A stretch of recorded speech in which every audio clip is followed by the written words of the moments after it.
तो आज से हमारा जो टॉपिक स्टार्ट हो रहा है वो है ज्यामिति। और ज्यामिति में जो आपके कॉम्पिटिटिव एग्जाम में जो प्रीवियस ईयर के एग्जाम पेपरों में जो आपके प्रश्न पूछे गए हैं वो किन किन बिंदुओं से पूछे गए हैं वो सारे ही पॉइंट आज हमें इन डिटेल देखने हैं। और साथ ही साथ जो प्रश्न आपके पूछे गए हैं प्रीवियस ईयर के एग्जाम पेपरों में वो कौन से प्रश्न हैं वो सारे ही प्रश्न आज हम सॉल्व करने वाले हैं। दूसरी चीज़, इस टॉपिक को हम इन डिटेल पढ़ने वाले हैं। ऐसा कोई स्टूडेंट जिसने कभी इस टॉपिक को ना पढ़ा हो या ऐसा स्टूडेंट जिसे कभी भी ये टॉपिक समझ ना आया हो तो वह स्टूडेंट भी इजीली सारे ही प्रश्न के आंसर दे पाएगा। ठीक, तो स्टार्ट करते हैं। सबसे पहले आपका देखिए, जो आपके प्रश्न पूछे गए हैं उसमें से कुछ थ्योरिकल क्वेश्चन भी पूछे जाते हैं तो उनको भी देख लेते हैं वो कहाँ से पूछे गए हैं। जैसे कि सबसे पहला प्रश्न है आपका, ज्यामिति के जनक कौन है, ये आपका पूछा जाता है तो आप बताओगे यूक्लिड। क्या बताओगे आप? यूक्लिड। दूसरा है आपका, ज्यामिति का अन्य नाम क्या है, आपसे ये पूछा जाता है तब आप बताओगे।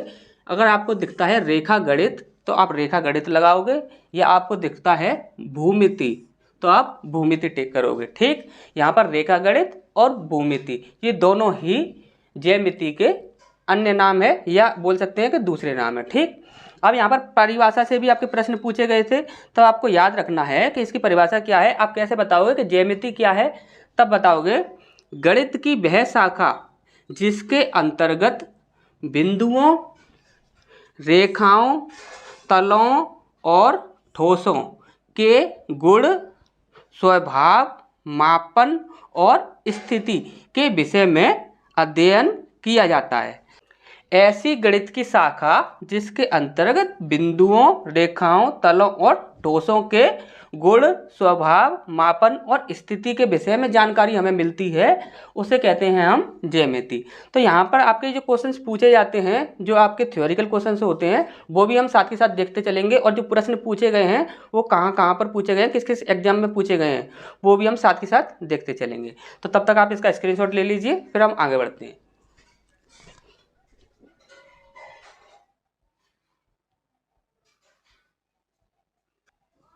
तो बिंदु से संबंधित आपसे प्रश्न पूछा गया है कि बिंदु क्या है। तो यहाँ पर हम देखते हैं, सबसे पहले हमें बिंदु को समझना है।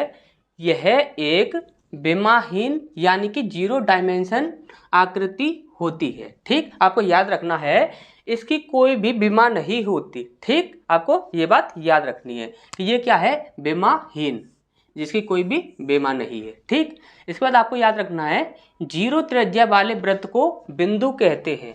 जीरो त्रिज्या वाले वृत्त को बिंदु कहते हैं। ये किस प्रकार से बोला जा रहा है, जैसे कि आप जब कभी भी आप कोई वृत्त बनाते हो तो यहाँ से ये जो मिडिल पॉइंट है यहाँ से जब आप यहाँ तक खिलाते हो या यहाँ से यहाँ पर आते हो या यहाँ से यहाँ तक आते हो तो ये सारी आपकी त्रिज्याएं कहलाती हैं। ठीक, अब यहाँ पर ये जो त्रिज्याएं बनी हुई हैं इनकी कोई ना कोई तो लंबाई होती ही है, लेकिन जब इसकी कोई लंबाई नहीं होगी तो वो क्या कहलाएगा, आपका बिंदु कहलाएगा। ठीक, जीरो त्रिज्या वाले वृत्त को क्या कहेंगे हम, बिंदु कहेंगे। ठीक, इसके बाद है आपका, यहां पर लिखना है आपको इसकी, ठीक है,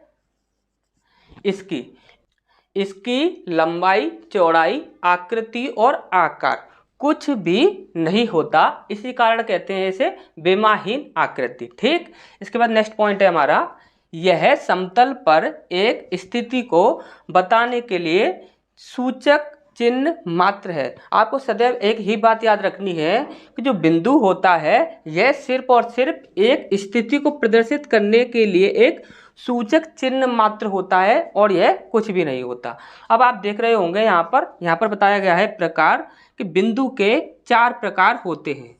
वेरी वेरी मोस्ट इंपोर्टेंट, और यहाँ से आपके काफ़ी सारे प्रश्न पूछे जाते हैं। ठीक, बिंदु के 4 प्रकार होते हैं। अब आप देख रहे हो कि बिंदु का यहाँ पर कुछ भी नहीं है और बिंदु क्या है, एक विमाहीन आकृति है, फिर भी यहाँ पर इसके 4 प्रकार होते हैं। और ये आपने अभी तक नहीं पढ़ा होगा कि बिंदु के 4 प्रकार होते हैं। तो उन्हें देखते हैं 4 प्रकार क्या क्या होते हैं, तब तक आप इसका स्क्रीनशॉट ले लीजिए। और साथ ही वो 4 जो प्रकार हैं आपके, उनसे आपके एग्जामों में प्रश्न पूछे गए हैं और काफ़ी बार प्रश्न पूछे जाते हैं, तो उन्हें देखते हैं, तब तक आप इसका स्क्रीनशॉट ले लीजिए।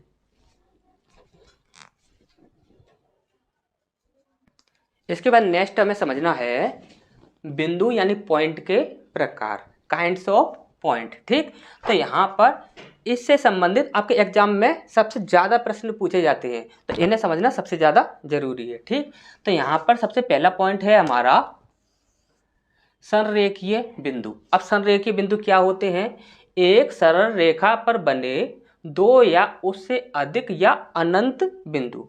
अब हम आपको यदि यहाँ पर देखते हैं कि ये एक रेखा खींची हुई है और ये आपकी देखो एक सरल रेखा है, और सरल रेखा ये किस प्रकार से है ये हम आगे रेखा वाले पॉइंट में बताएंगे आपको। ठीक, तो यहाँ पर ये एक रेखा है, ये एक सरल रेखा है। अब ये जो सरल रेखा है आप हमेशा ही याद रखिए, जो भी आपकी रेखा बनी हुई है वह आपकी अनंत बिंदुओं से बनी हुई है। यदि आपसे पूछा जाए कि आप बता सकते हो कि एक जो रेखा है इसकी लंबाई इतनी है तो वह कितने बिंदुओं से मिलकर बनी हुई है, तो आप कभी भी काउंट नहीं कर सकते कि वह कितने बिंदुओं से मिलकर बनी हुई है। यदि यहाँ पर हम बोलें कि यहाँ पर एक पॉइंट है और यहाँ पर एक पॉइंट है, इन दोनों को मिलाकर एक रेखा बना दी, तो यहाँ पर ये भी आपकी एक संरेखीय है। अब यहाँ पर 1 2 3 3 से बना दी तो भी ये भी एक संरेखीय है, और यहाँ पर आप देखोगे तो यहाँ पर भी आपकी अनंत बिंदु बने हुए होंगे। ठीक, तो यहाँ पर ये क्या हो जाएगा आपका संरेखीय बिंदु। ठीक, संरेखीय बिंदु अच्छे से समझ आ गया होगा। इसके बाद नेक्स्ट पॉइंट है हमारा असंरेखीय बिंदु। अब देखिए संरेखीय बिंदु क्या था? जो एक सरल रेखा पर बने हुए बिंदु होते हैं। ठीक, अब यहाँ पर असंरेखीय क्या होगा? जैसे कि हमने एक पॉइंट यहाँ बनाया, एक पॉइंट यहाँ बनाया और एक पॉइंट यहाँ बनाया। अब यहाँ पर इनको हमने जब मिला दिया तो ये क्या है? देखिए आप ध्यान से समझिए। यहाँ पर देखिए इसे बोलें तो ये एक सरल रेखा है, इसे बोलें तो ये एक सरल रेखा है, और इसे बोलें तो ये भी एक सरल रेखा है। लेकिन ये तीनों बिंदु जो हैं ये एक सरल रेखा में नहीं है। यदि यहाँ पर इन दोनों बिंदुओं को देखा जाए तो ये सरल रेखा में है और ये नहीं है। ठीक, अब यहाँ पर इन दोनों बिंदुओं को देखा जाए तो ये दोनों बिंदु आपके सरल रेखा में है, लेकिन ये सरल रेखा में नहीं है। इसी प्रकार से दूसरी प्रकार से समझें तो यहाँ पर देखिए, जैसे कि हमने एक पॉइंट यहाँ बनाया, एक पॉइंट यहाँ बनाया, एक पॉइंट यहाँ बनाया और एक पॉइंट हमने यहाँ बना दिया। अब इस प्रकार से हमने बनाया और इसे हम यदि इस प्रकार से मिला दें कि जैसे कि हमने यहाँ पर मिलाया, यहाँ पर मिलाया और यहाँ पर मिलाया, यहाँ पर आप इस प्रकार से मिलाइए जैसे कि आपने यूँ बना दिया, कुछ भी आप बना सकते हैं। तो यहाँ पर ये क्या है? एक सरल रेखा में नहीं है। यहाँ पर क्या है? ये एक सरल रेखा में नहीं है। जब एक सरल रेखा में नहीं है तो यहाँ पर क्या होगा? आपका असंरेखीय बिंदु। ठीक, इसके बाद नेक्स्ट पॉइंट है आपका तीसरा संगामी बिंदु। अभी संगामी बिंदु क्या होता है? संगामी बिंदु होता है एक बिंदु को जब दो से अधिक रेखाएं काटती हैं। आपको सीधा ही ऑप्शन में रख दिया जाता है, जैसे कि आपको रखा जाएगा, जैसे कि आपने यहाँ पर एक पॉइंट बनाया और ये इस प्रकार से बना दिया है हमारा। ठीक, अब इसी प्रकार से यहाँ पर इस प्रकार से हमने ये बना दिया। ठीक, और इसी प्रकार से यहाँ पर इस प्रकार से हमने बना दिया। ठीक, यहाँ पर बहुत सारी रेखाएं हैं। ठीक, और यहाँ पर ये क्या है? एक बिंदु है। ठीक, और यहाँ पर ये एक बिंदु है और यहाँ पर ये एक बिंदु है। ठीक, अब यहाँ पर आप देखोगे तो हमने क्या बोला है? संगामी बिंदु। अब संगामी बिंदु क्या होगा? एक बिंदु को जब दो से अधिक रेखाएं काटती हैं।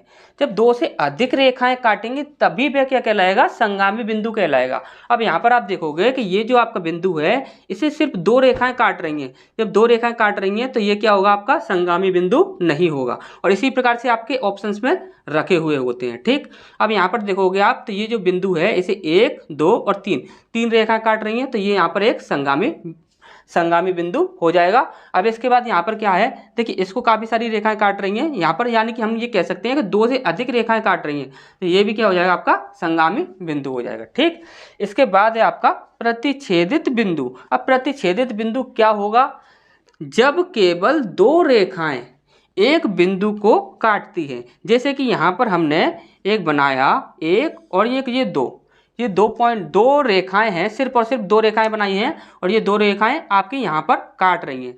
तब आप बोलोगे कि ये जो आपका एक बिंदु है इसे 2 रेखाएं काट रही हैं। जब 2 रेखाएं काट रही हैं तो ये क्या हो जाएगा? आपका प्रतिच्छेदित बिंदु। ठीक, इस प्रकार से कैसे भी बना सकते हो आप, यूँ भी बना सकते हो, इस प्रकार से बनाया आपने, फिर भी यहाँ पर ये एक पॉइंट पर काट रहे हैं, सिर्फ और सिर्फ 2 रेखाएं हैं, एक और एक, ये 2, सिर्फ 2 रेखाएं हैं और पॉइंट कितना है आपका? सिर्फ एक पॉइंट है। एक पॉइंट को जब 2 रेखाएं काटती हैं तो वह क्या कहलाता है? आपका प्रतिच्छेदित बिंदु। अब यहाँ पर आप ध्यान देंगे कि यहाँ पर ये जो आपका पॉइंट है इसको यहाँ पर 2 से अधिक रेखाएं काट रही हैं, तब आपने बोला कि ये जो बिंदु है इसे क्या बोलेंगे हम? संगामी बिंदु। अब इसी प्रकार से यदि आपसे पूछा जाता है कि ये जो रेखाएं हैं जो ये काट रही हैं इन्हें क्या बोलेंगे। और इसी प्रकार से यहाँ पर बोला जाए कि इस पॉइंट को दो रेखाएं जो हैं वो काट रही हैं, तो इस पॉइंट को जो बोला जा रहा है वो पॉइंट को क्या बोला जा रहा है, प्रतिच्छेदित बिंदु। अब इसी प्रकार से यदि पूछा जाए कि ये जो आपकी लाइनें हैं, जो आपकी रेखाएं हैं, ये इस पॉइंट को जो काट रही हैं, तो ये रेखाओं को क्या कहेंगे। तो इस चीज को आगे देखते हैं, तब तक आप इसका स्क्रीनशॉट ले लीजिए।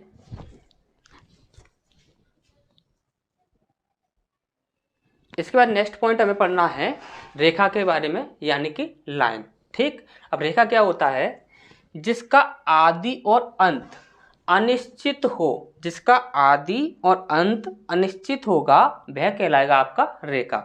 यानी कि देखिए आदि और अंत क्या होता है, जैसे कि हमने यहाँ पर एक लाइन बनाई और यहाँ पर इसका ये पॉइंट है आपका ए और ये पॉइंट है आपका बी। ठीक, अब आप बोलो कि ये दोनों पॉइंट आपके निश्चित हैं, तो ये आपके पॉइंट निश्चित नहीं हैं। इस पॉइंट को आप यहाँ से यहाँ तक कितना भी आप बढ़ा सकते हो, आप इस पॉइंट को यहाँ से यहाँ तक आप कितना भी बढ़ा सकते हो, जितना चाहो उतना बढ़ा सकते हो, तो भी आपका ये रेखा ही कहलाएगा। और आप चाहो तो कितना भी इस पॉइंट को घटाओ और इस पॉइंट को आप कितना भी घटाओ, यानी कि आदि है आपका शुरुआत और अंत है आपका जहां पर अंत हो रहा है। यानी कि आदि यानी शुरुआत पर एक पॉइंट जो है उसे आप कितना भी बढ़ा सकते हो और कितना भी घटा सकते हो, फिर भी वो रेखा ही कहलाएगा।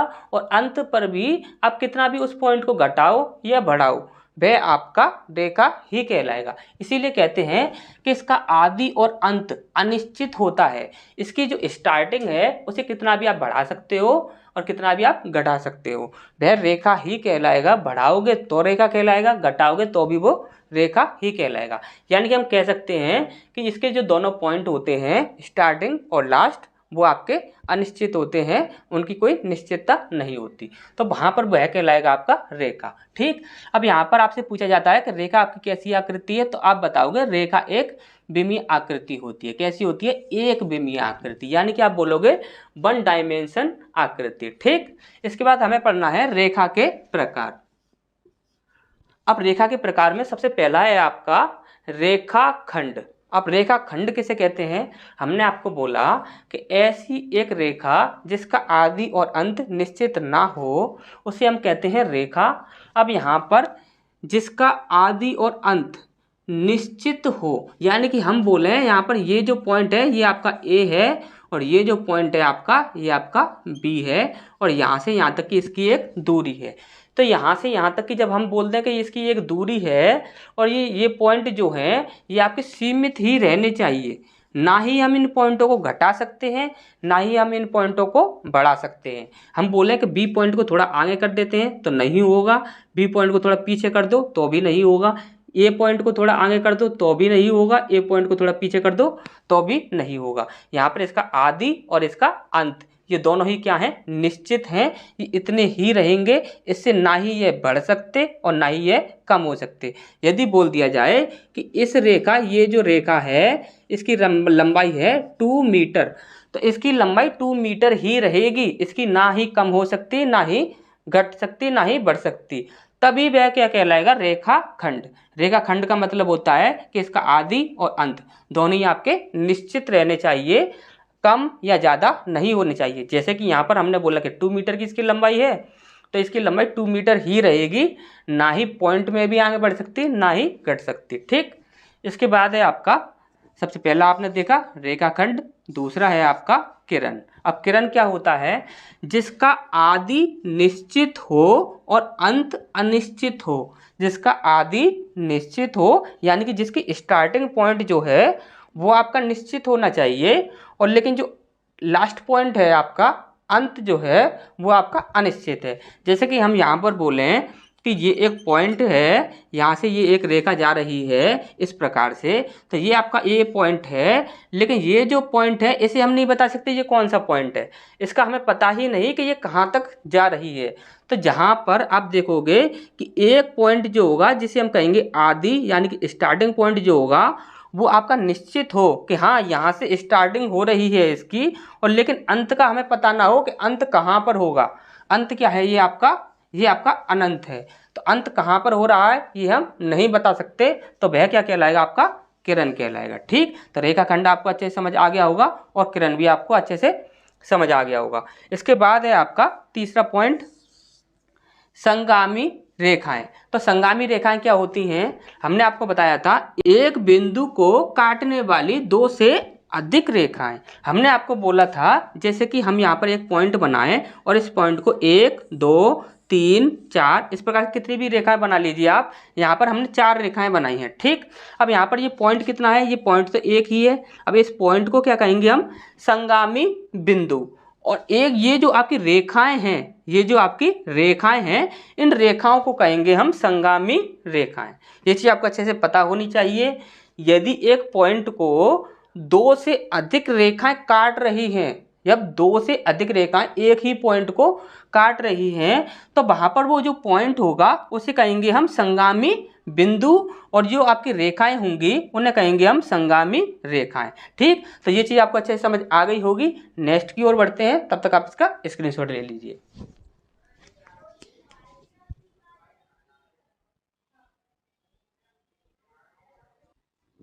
तो रेखा के प्रकार पढ़ रहे थे हम। रेखा के प्रकार में हमने 3 प्रकार कंप्लीट किए थे। इसके बाद है आपका चौथा है आपका प्रतिच्छेदित रेखा। अब प्रतिच्छेदित रेखा क्या होगी?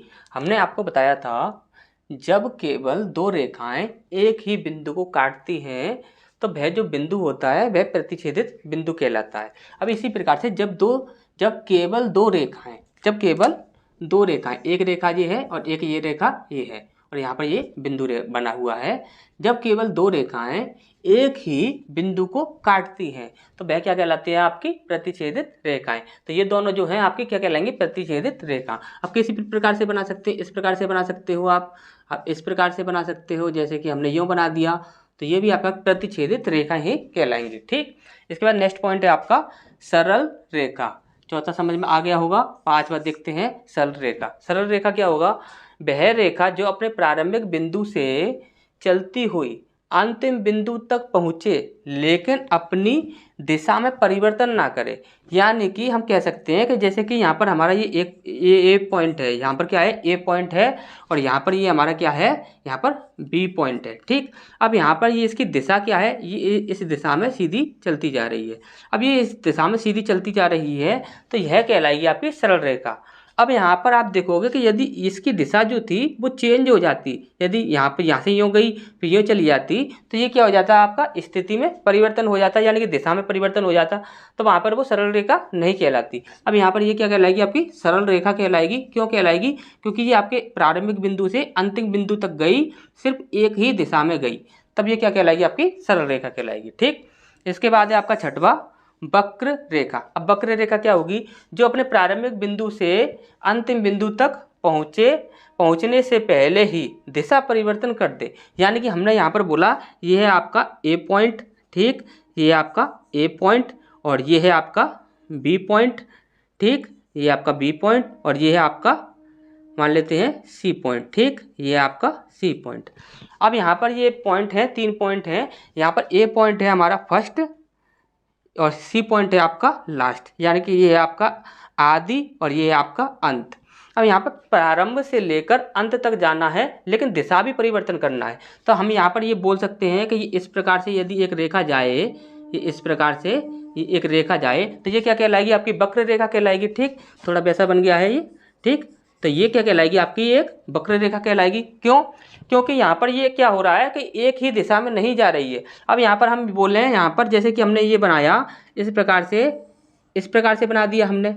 अब ये क्या है? देखिए ये ए पॉइंट है यहाँ पर और यहाँ पर ये बी पॉइंट है और यहाँ पर ये सी पॉइंट है। अब यहाँ पर देखोगे आप तो यहाँ से इधर गई, स्थिति में परिवर्तन हुआ, फिर यहाँ से इधर गई, फिर भी स्थिति में परिवर्तन हुआ, तो दोनों बार क्या हुआ? परिवर्तन हुआ। ठीक, तो ये चीज़ आपको अच्छे समझ आ गई होगी। जब प्रारंभिक बिंदु से अंतिम बिंदु तक जा रही है कोई रेखा लेकिन वह रास्ते में ही अपनी दिशा परिवर्तन कर रही है तो वह कहलाएगी आपकी वक्र रेखा, और जब दिशा परिवर्तन नहीं करेगी और अंतिम बिंदु तक पहुंच जाएगी तो वह कहलाएगी आपकी सरल रेखा। तो यहाँ से यहाँ तक आपको अच्छे समझ आ गया होगा। नेक्स्ट की ओर बढ़ते हैं, तब तक आप इसका स्क्रीनशॉट ले लीजिए। इसके बाद नेक्स्ट पॉइंट है हमारा 7वां भेद है हमारा समानांतर रेखाएं। समानांतर रेखाएं क्या हैं? वे रेखाएं जिनके आदि से अंत तक उनके बीच की दूरी सभी स्थितियों पर समान ही हो। जैसे कि यहाँ पर हमने ये दो रेखाएं बनाई, यहाँ पर ये हमारी जो दो रेखाएं हैं, ठीक, यहाँ पर ए पॉइंट है, ये हमारा बी पॉइंट है, और यहाँ पर ये सी पॉइंट है, और ये आपका डी पॉइंट है, ठीक। इस प्रकार से ये आपकी दो रेखाएं हैं। यदि हम यहाँ पर बोलें यहाँ से लेकर यहाँ तक इसकी दूरी कितनी है, तो हम बोलेंगे ये 2 मीटर की, सॉरी यहाँ पर हम बोलते हैं कि ये आपकी कितनी है, 2 मीटर, ठीक। यहाँ से यहाँ तक की जो दूरी है वो कितनी है आपकी, 2 मीटर है। अब हम यहाँ पर बोलें कि यहाँ पर इसकी दूरी कितनी है, यहाँ से लेकर यहाँ तक, तो भी आप बोलोगे कि ये 2 मीटर है। अब यहाँ पर बोले हम कि यहाँ पर यहाँ से लेकर यहाँ तक की कितनी दूरी है, तो भी आप बोलो कि ये 2 मीटर है। कहीं तक भी आप नापो, हमेशा हर जगह से उनकी जो दूरी होगी, उन दोनों रेखाओं की जो बीच की जो दूरी होगी वो सदैव भी समान ही रहेगी, जो कि परिवर्तित नहीं होगी। देखिए यहाँ पर यहाँ से यहाँ तक भी 2 मीटर, यहाँ से यहाँ तक भी 2 मीटर, और यहाँ से यहाँ तक भी 2 मीटर, यानी कि स्टार्टिंग में देखा तो भी 2 मीटर, लास्ट पर देखा तो भी 2 मीटर, बीच में देखा तो भी 2 मीटर ही है, और कहीं पर भी देखें तो 2 मीटर ही होना चाहिए।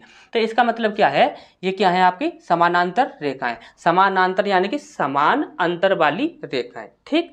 अब इसके बाद है आपका दूसरा तिर्यक रेखा। अब तिर्यक रेखा किसे कहते हैं, तो दो समानांतर रेखाओं को काटने वाली रेखा को तिर्यक रेखा कहते हैं। जैसे कि हमने यहाँ पर बनाया, ये आपकी ये दो समानांतर रेखाएं हैं, ठीक। यहाँ पर ये हमने दो समानांतर रेखाएं बना दी हैं। तो यहाँ पर इनको मान लीजिए एक रेखा है, ये रेखा यहाँ पर ऐसे काट रही है, तो ये जो रेड वाली जो रेखा है इसे हम कहेंगे तिर्यक रेखा, ठीक। लेकिन तिर्यक रेखा कब बनानी है आपको, जब दोनों जो रेखाएं होंगी वो आपकी क्या होंगी, समानांतर होंगी। जब दो समानांतर रेखाओं को एक रेखा काटती है तो वह कहलाती है आपकी तिर्यक रेखा, ठीक। तो ये चीज़ आपको अच्छे से समझ आ गई होगी। नेक्स्ट की ओर बढ़ते हैं, तब तक आप इसका स्क्रीनशॉट ले लीजिए। इसके बाद नेक्स्ट हमें समझना है कोण यानी कि एंगल। अब यहाँ पर देखोगे आप कि कोण का निर्माण कैसे होता है। आप ये कह सकते हो कि कोण का निर्माण कैसे होता है, या आप ये कह सकते हो कि कोण किसे कहते हैं, ठीक। अब यहाँ पर देखेंगे हम कि कोण का निर्माण कैसे होता है। तो एक निश्चित बिंदु से निकलने वाली दो किरणें, उनके बीच का झुकाव कोण कहलाता है। यानी कि एक निश्चित बिंदु से जब दो किरणें निकलती हैं तो उन किरणों के बीच का जो झुकाव होता है उसे हम कोण कहते हैं। कैसे, जैसे कि हमने यहाँ पर लिया, ये एक हमारा एक निश्चित बिंदु है। अब इस निश्चित बिंदु से यहाँ पर एक मान लेते हैं कि इस प्रकार से एक किरण निकल कर जाती है, और मान लेते हैं इस प्रकार से ये एक किरण निकल कर जा रही है, ठीक। अब यहाँ पर ये दो किरणें निकल कर जा रही हैं। अब यहाँ पर इन दोनों के बीच का जो झुकाव है, यानी कि ये जो है इसे हम बोल देते हैं थीटा। तो यही होता है हमारा कोण।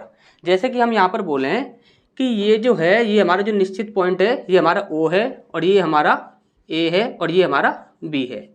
अब यहाँ पर इसे प्रदर्शित करने की बात आए तो प्रदर्शित कैसे करेंगे, जैसे कि हमने लिखा कोण AOB, इस प्रकार से लिख दिया हमने, या फिर हमने लिखा कोण BOA, ठीक, इस प्रकार से लिखा। और आप हमेशा ही याद रखोगे कि ये जो आपका शीर्ष बिंदु होता है जिससे हमारी दो किरणें निकल कर जा रही हैं उसे हम शीर्ष कहते हैं।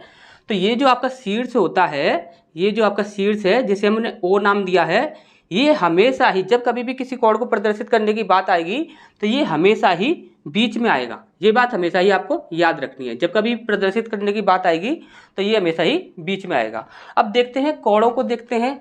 तो यहाँ पर देखिए, आप ध्यान से समझिए कि कोण किस प्रकार से बनते हैं और कौन कौन से कोण होते हैं।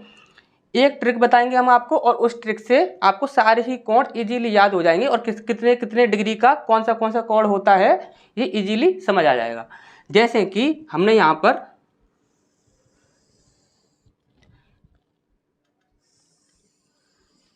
पर ये दो लाइनें खींची हैं, ठीक।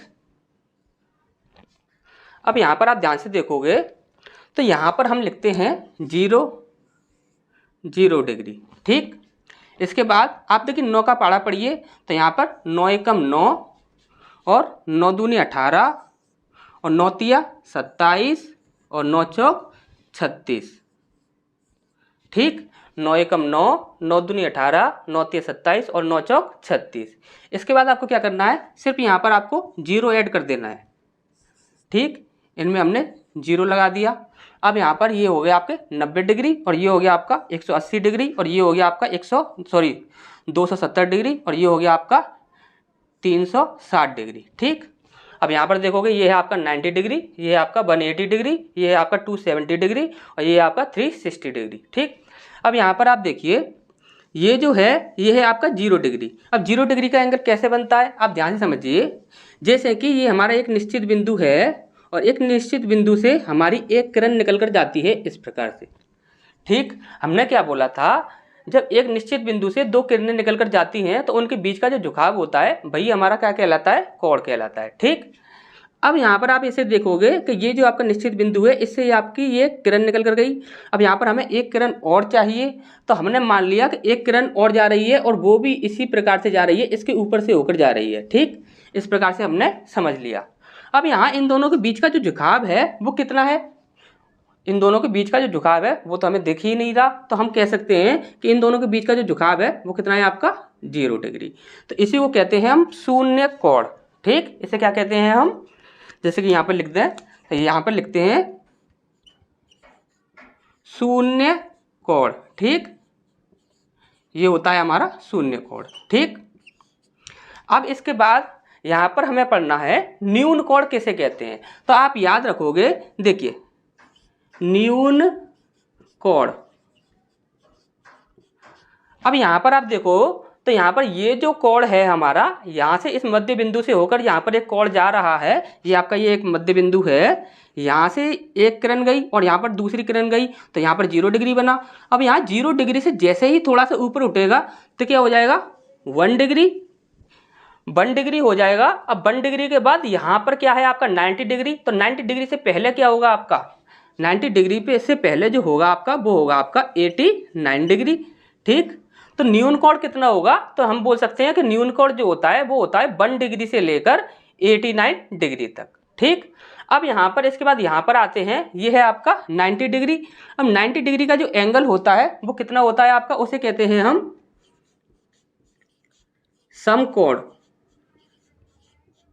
समकोण यानी कि राइट एंगल। ठीक, ये हम यहाँ पर इसको कहेंगे। ठीक, ये हो जाएगा हमारा 90 डिग्री। अब यहाँ पर 90 डिग्री ये हो गया, तो यहाँ पर इसके जो बीच वाले जो कोण होंगे वो क्या कहलाएंगे, तो आप बताओगे अधिक कोण। ठीक, अब अधिक कोण कितने से कितने तक होंगे, तब यहाँ पर आप देखोगे कि यहाँ पर है आपका 90 डिग्री का जिसे हमने कहा समकोण। ये हम 90 डिग्री का समकोण है, तो 90 डिग्री से आगे क्या होगा आपका 91 डिग्री। ठीक, यहाँ पर 91 डिग्री है। अब 91 डिग्री से लेकर कहाँ तक हो जाएगा आपका अधिक कोण, तो 91 डिग्री से यहाँ पर क्या है 180 डिग्री।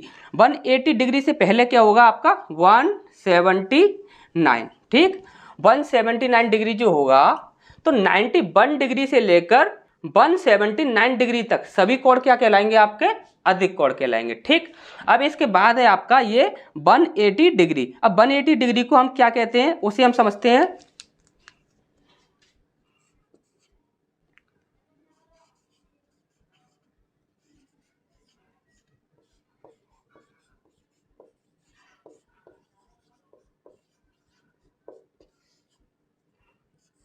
आप याद रखोगे कि 180 डिग्री जो होता है उसे हम कहते हैं ऋजु कोण या सरल कोण। क्या बोलते हैं, ऋजु कोण या सरल कोण। ठीक, अब यहाँ पर ये है आपका 180 डिग्री, इसे कहेंगे हम ऋजु कोण या सरल कोण। तो इसके बाद आप हमेशा ही याद रखोगे कि यहाँ से 180 डिग्री से लेकर कितना 180 डिग्री, तो यहाँ पर है ऋजु कोण और सरल कोण। ठीक, तो 181 डिग्री से लेकर यहाँ पर है आपका 360 डिग्री, तो इसे लेंगे हम 359 डिग्री। 181 डिग्री से लेकर 359 डिग्री तक ये सभी कोण क्या कहलाएंगे हमारे ये कहलाते हैं आपके प्रतिवर्ती या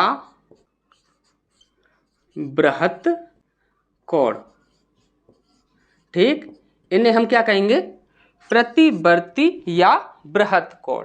ये आपका 270 डिग्री का जो एंगल है ये भी आपका प्रतिवर्ती या बृहत कोण में आएगा। अब एक बार इनको समझ लेते हैं। जैसे कि यहाँ पर था हमारा 0 डिग्री, तो 0 डिग्री को हमने क्या कहा, शून्य कोण। ठीक, अब यहाँ पर 0 डिग्री के बाद क्या है आपका 1 डिग्री से लेकर 89 डिग्री तक सारे क्या कहलाएंगे, आपके न्यून कोण कहलाएंगे। अब 90 डिग्री का कोण जो होगा वो कहलाता है आपका समकोण। इसके बाद 91 से लेकर 179 डिग्री तक क्या कहलाएंगे, आपके अधिक कोण।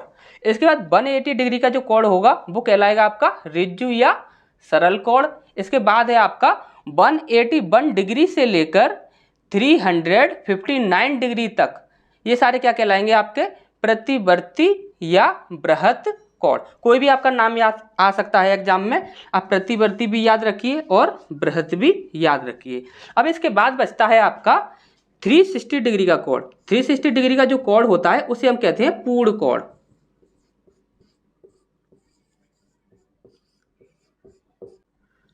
ठीक, तो ये चीजें आपको अच्छे से समझ आ गई होंगी। नेक्स्ट की ओर बढ़ते हैं, तब तक आप इसका स्क्रीनशॉट ले लीजिए।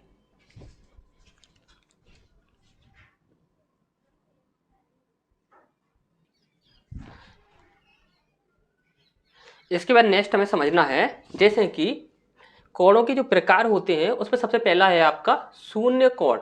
शून्य कोण क्या होता है आपका 0 डिग्री, और 0 डिग्री को हम बनाते कैसे हैं, जैसे कि हमारा ये एक निश्चित पॉइंट है, यहाँ से एक किरण गई और यहाँ से एक दूसरी किरण गई, तो यहाँ पर क्या है आपका 0 डिग्री। इसी प्रकार से न्यून कोण जो होगा, न्यून कोण को हम कैसे बनाते हैं, जैसे कि ये हमारे एक निश्चित बिंदु है, यहाँ से ये एक किरण इस प्रकार से जाती है और यहाँ पर यदि हम सीधा इसे ले लेते हैं तो हमारा क्या हो जाएगा 90 डिग्री हो जाएगा, लेकिन हमें किस प्रकार से लेना है, तिरछा लेना है, तो ये हो जाएगा आपका न्यून कोण। इसके बाद है आपका समकोण, और समकोण कैसे बनेगा, आपका समकोण बनेगा आपका जैसे कि हमारा ये निश्चित बिंदु है, यहाँ से इस प्रकार से एक किरण जाती है और एक किरण इस प्रकार से ये सीधी बिल्कुल जाती है, तो ये वाला जो कोण होगा वो कहलाएगा आपका समकोण। इसके बाद है आपका अधिक कोण। अधिक कोण किस प्रकार से बनेगा, तो यहाँ पर और यहाँ पर आप यदि सीधा लेते हो तो हमारा क्या बनेगा आपका 90 डिग्री, लेकिन हमें 90 डिग्री से ऊपर लेना है तो हम इस प्रकार से इसे ले लेते हैं। ठीक, तो ये वाला कोण होगा, ये क्या कहलाएगा आपका अधिक कोण। इसके बाद है आपका ऋजु या सरल कोण। तो ऋजु या सरल कोण किस प्रकार से बनेगा, 180 डिग्री है, सीधा ही एक आपको एक लाइन खींचनी है, यानी कि ये आपका एक निश्चित बिंदु जो है इस पर एक किरण जो है वो इस प्रकार से जा रही है और एक किरण जो है वो इस प्रकार से जा रही है, तो यहाँ पर ये जो कोण बन रहा है इसे कहते हैं हम 180 डिग्री। ठीक, इसके बाद है आपका बृहत या प्रतिवर्ती कोण। अब बृहत या प्रतिवर्ती कोण यानी कि रिफ्लेक्स कोण जो होगा वो किस प्रकार से बनेगा, तो आप ध्यान से समझिए। रिफ्लेक्स कोण जो होगा ऐसा नहीं है कि ये आपका नीचे बनाएंगे तो सिर्फ वही आपका रिफ्लेक्स कोण बनेगा, कैसे भी बन सकता है। जैसे कि हमने बनाया यहाँ पर इस प्रकार से,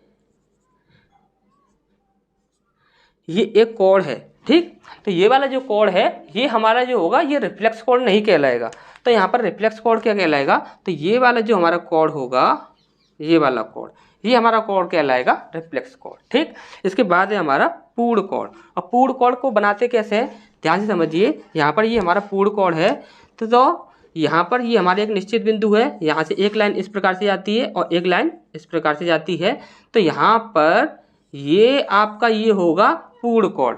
पूर्ण कोण जो होता है वो पूरी तरह से बनाकर इस प्रकार से प्रदर्शित किया जाता है, तो ये चीज़ आपको अच्छे से समझ आ गई होगी।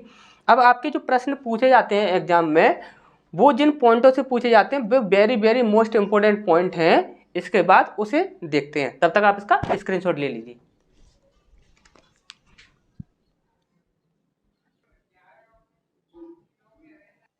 इसके बाद नेक्स्ट हमें पढ़ना है 8वां, जिसे हम कहते हैं पूरक या अनुपूरक कोण।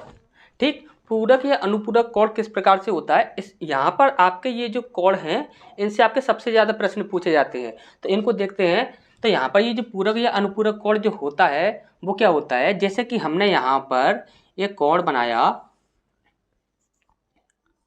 इस प्रकार से, हमने ये यहाँ पर एक कॉर्ड बनाया और इसी के बीच में से हमने एक लाइन और खींच दी।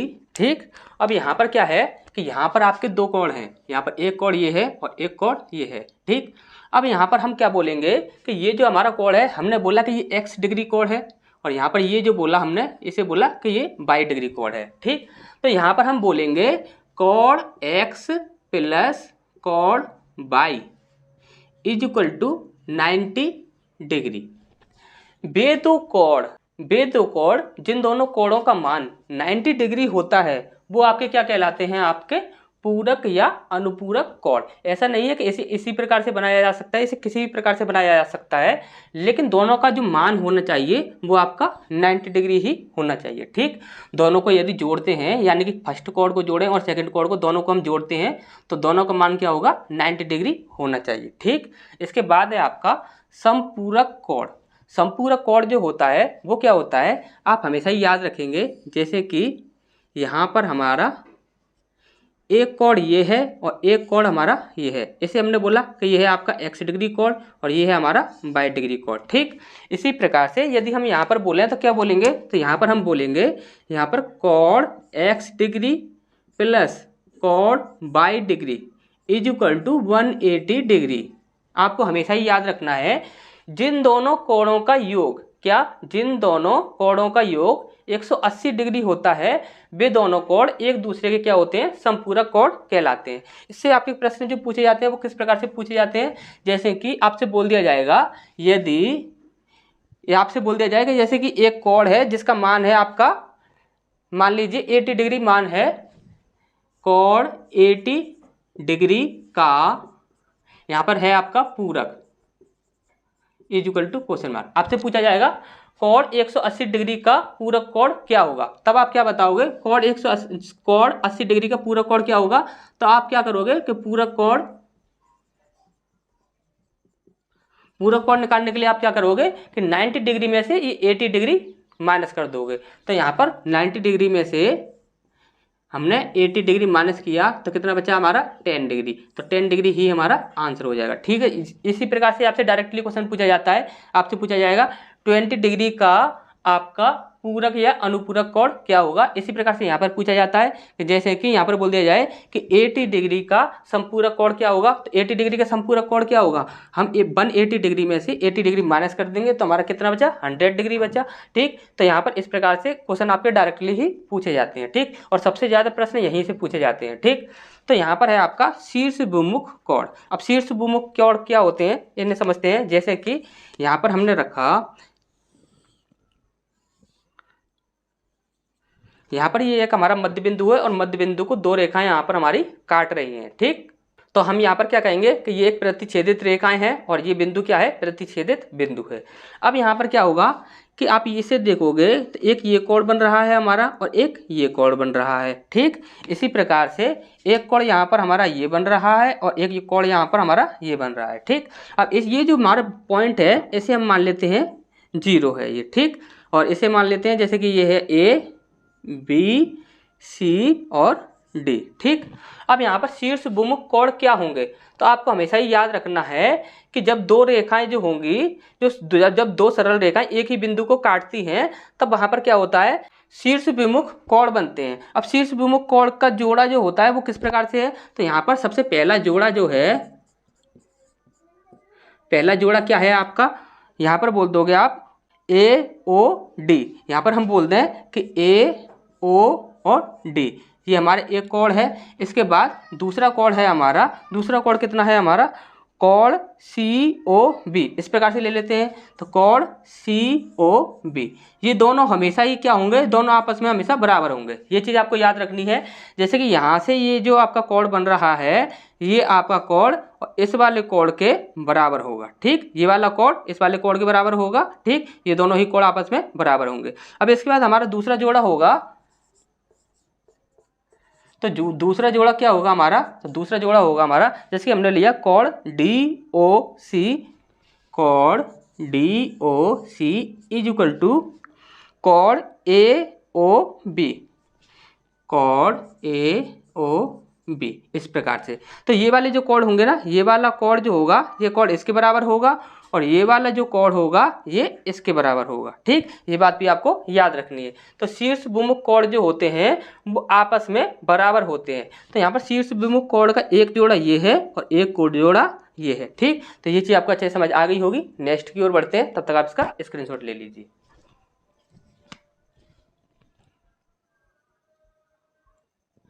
इसके बाद नेक्स्ट हमें समझना है तिर्यक छेदी कोण। ठीक, तो तिर्यक छेदी कोण क्या होता है इसे ध्यान से समझना है। जैसे कि यहां पर हमने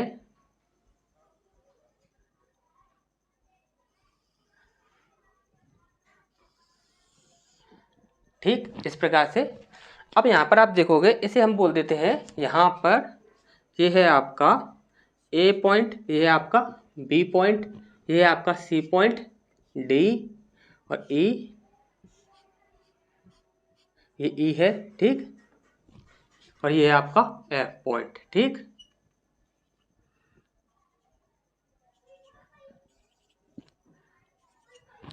अब यहाँ पर देखोगे आप, तो जैसे कि हमने बोला यहाँ पर ये है आपका 1 नंबर कोड, ये है आपका 2 नंबर कोड और ये है आपका 3 नंबर और ये है आपका 4 नंबर। ठीक, अब इसके बाद ये है आपका 5 नंबर और ये है आपका 6 नंबर और ये है आपका 7 नंबर और ये है आपका 8 नंबर कोड। ठीक, इसी प्रकार से हमने मान लिए हैं, सिर्फ समझने के लिए ये चीज़ें हमने मान ली हैं। ठीक, अब यहाँ पर आप देखोगे तो सबसे पहले हमें समझना है, यहाँ पर सबसे पहला पॉइंट है हमारा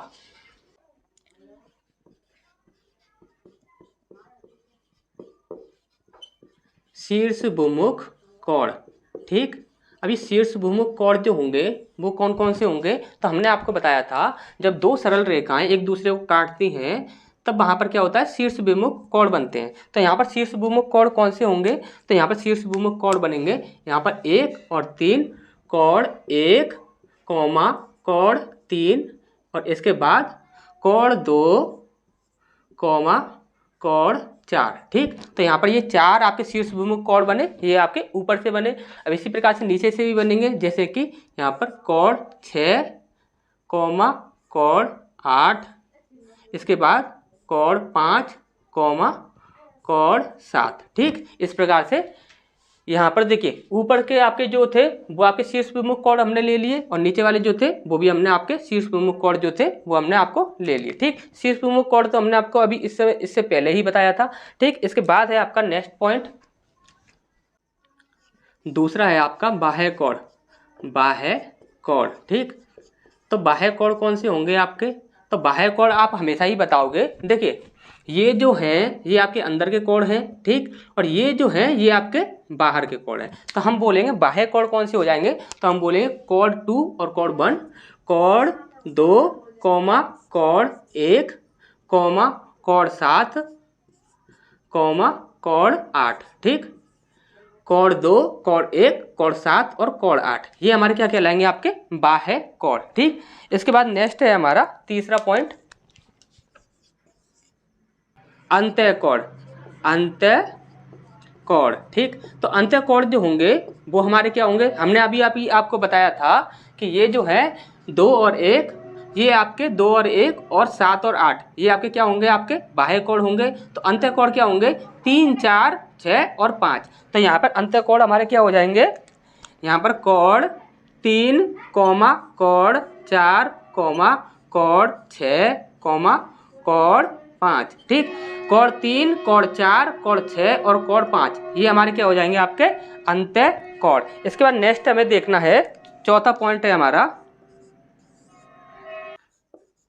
संगत कोण। ठीक, ये क्या है आपका संगत कोण। अब संगत कोण जो होंगे आप हमेशा ही याद रखिए, ये very very most important point है। यहाँ पर जब यहाँ से क्वेश्चन बनते हैं तो संगत कोण हमें बहुत ज़्यादा काम आता है। आप याद रखिए संगत कोण जो होगा, जैसे कि हम बोले कि एक जो कोण है उसके बिल्कुल जैसा ही आपको कोण दिखे, बिल्कुल हूबहू उसके जैसा ही आपको कोण दिखेगा, तो वही होगा उसके संगत कोण। जैसे कि यहाँ पर आप देखोगे कि यहाँ पर 2 कोड जो है, 2 नंबर जो कोड है, इसे आप देखो ये किस प्रकार से बना हुआ है। इसी प्रकार से नीचे आप देखोगे तो इसी प्रकार से आपका 6 नंबर जो कोड है वो भी बना हुआ है। अब इसी प्रकार से आप देखोगे 3 नंबर जो कोड है वो किस प्रकार से बना है। इसी प्रकार से इस वाली लाइन पर 7 नंबर जो कोड है वो भी इसी प्रकार से बना हुआ है। तो आप कह सकते हो कि जो संगत कोड होंगे, जैसे कि कोड 2 बराबर होगा, हमेशा ही याद रखिए बराबर होते हैं ये कोड, हमेशा ही कोड 2 बराबर होगा किसके, कोड 6 के, कोड 6 के। अब यदि यहाँ पर बोला जाए कि ये 20 डिग्री का है तो अब ये भी 20 डिग्री का ही होगा, और ये आपका 60 डिग्री है तो ये भी आपका 60 डिग्री ही होगा। ठीक, तो आपको याद रखना है संगत कोड जो होंगे वो आपस में बराबर होते हैं। ठीक, तो यहाँ पर दूसरा है कोड 2 और कोड 6, ये आपके संगत कोड का एक जोड़ा बन गया। इसके बाद है आपका कोड 3 बराबर होगा कोड किसके, 7 के, कोड 7 के, ये आपके बराबर होंगे। इसके बाद है आपका, यहाँ से लेते हैं कोड 1, कोड 1 बराबर होगा किसके, कोड 5 के, कोड 5 के। इसी प्रकार से यहाँ पर है आपका कोड 4 बराबर होगा किसके, कोड 8 के। ठीक, कोड 8 के बराबर होगा। ठीक, तो यहाँ पर ये चीज़ आपको अच्छे समझ आ गई होंगी कि संगत कोड क्या होता है। इसके बाद नेक्स्ट है आपका एकांतर कोड, 5वां एकांतर कोड। ठीक, एकांतर कोड जो होते हैं उन्हें ध्यान से समझिए। देखिए ये जो आपकी कंडीशन बनकर आती है, इस प्रकार से जब आपका प्रश्न आता है तो यहाँ पर 2 कोड सबसे ज़्यादा यहाँ पर काम आते हैं इसे सॉल्व करने के लिए। एक होता है आपका संगत कोड, एक होता है आपका एकांतर कोड। अब एकांतर कोड को ध्यान से समझिए। और अंत्य कोड क्या होते हैं आपके, 3, 4, 6 और 5, ये आपके अंत्य कोड हो गए। और ये ऊपर वाले और ये वाले ये क्या हो जाएंगे, आपके बाह्य कोड हो जाएंगे। अब यहाँ पर हमें पढ़ना है एकांतर कोड। अब एकांतर कोड में देखिए हमने आपको अभी बताया था कि ये जो आपके शीर्ष विमुख कोड जो होते हैं वो आपस में आपके बराबर होते हैं। ठीक, यानी कि हम यहाँ पर कह सकते हैं कि देखिए यदि ये वाले जो 3 डिग्री, तीसरा जो हमारा कोड है, जो हमारा तीसरा कोड है भाई हमारा पहला कोड होगा। यानी कि यदि हम बोलें कि यानी कि ये हमारा 3 नंबर का जो कोड है ये हमारा 20 डिग्री है तो ये भी हमारा 20 डिग्री ही होगा। और इसी प्रकार से यदि देखा जाए तो इस कोड के साथ साथ ये वाला जो कोड होगा वो भी आपका 20 डिग्री ही होगा, और इसके साथ साथ ये वाला जो कोड होगा वो भी आपका 20 डिग्री ही होगा। क्यों होगा, क्योंकि हमने आपको बताया कि शीर्ष विमुख कोड जो होते हैं वो आपस में बराबर होते हैं। इसका दूसरा पॉइंट हमने आपको बताया था कि संगत कोड जो होते हैं वो भी आपस में हमारे बराबर होते हैं। तो इसको और इसको देखा जाए तो ये एक दूसरे के आपस में क्या है, संगत कोड है। और इसको देखा जाए तो ये आपस में एक दूसरे के क्या है, यहाँ पर शीर्ष विमुख कोड है। तो यहाँ पर आपको देखना है कि जो आपका एकांतर कोड होगा, एकांतर कोड जो होगा अंत्य कोडों से बनेगा। यानी कि यहाँ पर हम बोले कि ये है आपका 3 नंबर जो है, 3 नंबर जो कोड है आपका ये हमारा एकांतर कोड है। ठीक, 3 नंबर जो कोड है ये हमारा एकांतर कोड है। तो इसके बराबर का दूसरा हमारा एकांतर कोड क्या होगा, तो दूसरा हमारा एकांतर कोड लेंगे हम 5, कोड 5। ठीक, अब कैसे हो जाएगा, यदि हमने 3, जैसे कि हमारा 3 नंबर जो कोड है ये हमारा मान के चलिए 50 डिग्री है, तो ये आपका यदि 50 डिग्री है तो ये भी आपका 50 डिग्री होगा।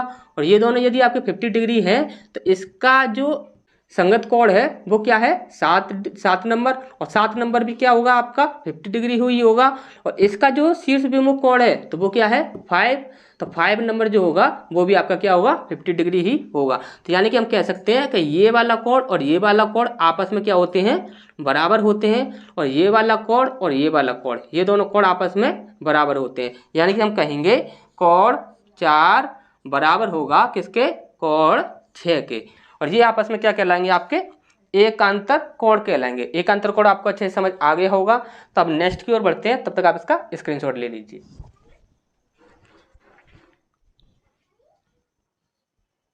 इसके बाद नेक्स्ट हमें समझना है आसन्न कोड। 12 नंबर है हमारा आसन्न कोड। अब आसन्न कोड क्या होता है, ये आपका काफी बार एग्जाम में पूछा जाता है और काफी इजी है।